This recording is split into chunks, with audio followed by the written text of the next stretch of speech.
Chicago Stadium, Chicago, Illinois, the first Playboy Jazz Festival. Now, ladies and gentlemen, Mort Sahl.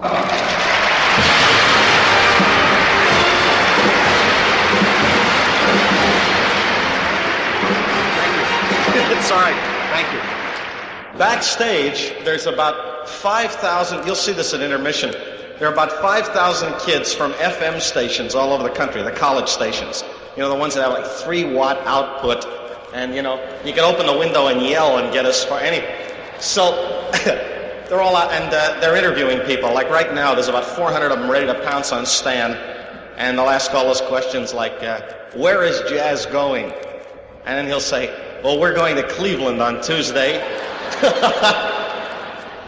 Downtown at the Sherman, where we have the headquarters, we show films every day, and we have panel discussions about the role of the musician in society, which are made up of, there's never an audience for any of this.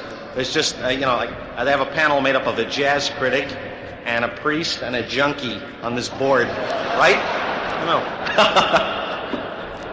People from overseas, if you've never met them, they not only dig our music here, they're really, you know, the end, in the Voice of America, at night in the cellar, but it's harder to get a jazz show here on the radio, for that matter. But no, thank you. Listen, the only answer is to get an FM tuner in your radio and get air conditioning and roll up the windows and then drive on roads that are uninterrupted, like Eden's Highway or the Tollway. And you won't know anything about reality. You just listen to LPs on FM and have air conditioning and just go. That's all. You'll never know what's happening. And the only thing they'll interrupt it for on FM is a Russian attack. And then they'll let the LP play through, and then they'll play a tape of the attack, which was made earlier, right? I know.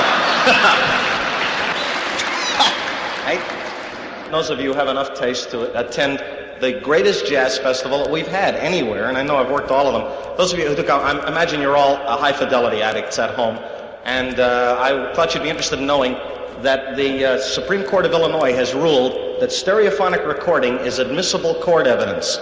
And in other words, that can be used as a witness. And that was tried out when the First National Bank of Chicago was robbed, the downtown branch.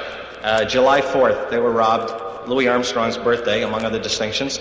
And at that time, when the bank was robbed, they recorded the gangsters coming in and saying, stick them up, and whatever the rest of the ritual is. We don't know, most of us, because we're law-abiding by nature. They recorded them in high fidelity, in stereophonic sound, and played it in court with multiple speakers, putting the jury in the middle. And these guys were convicted on that basis, and they went to prison, and one of them wrote a book called The Dichotomy of Guilt, in which he said that the three of them didn't mind going to jail for the moral crimes they had committed, but they felt that since they had just started in crime, the group really wasn't ready to record yet. It didn't seem fair, right? Now, thank you. Thank you. Thank you very much. Now, I thought this.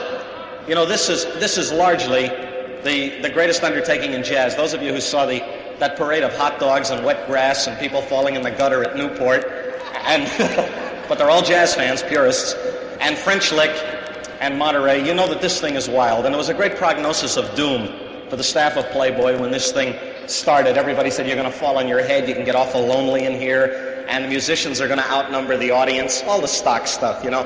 And as you can see, there seems to be a reasonable market in Chicago for this kind of thing.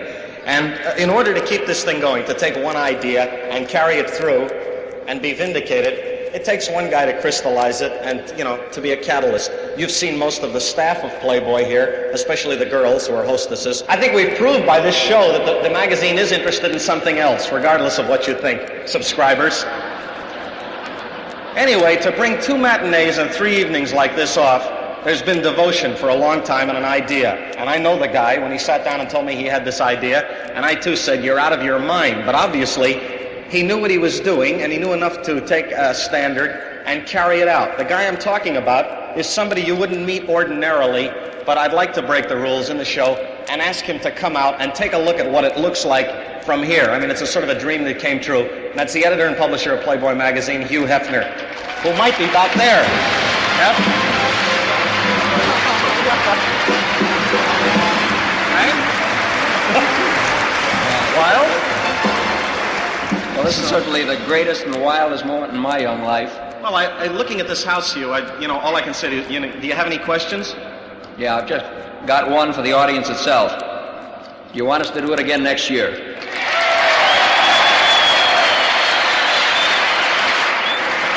We're going to go back and listen. Thank you very much. All of you got your hot dogs, right?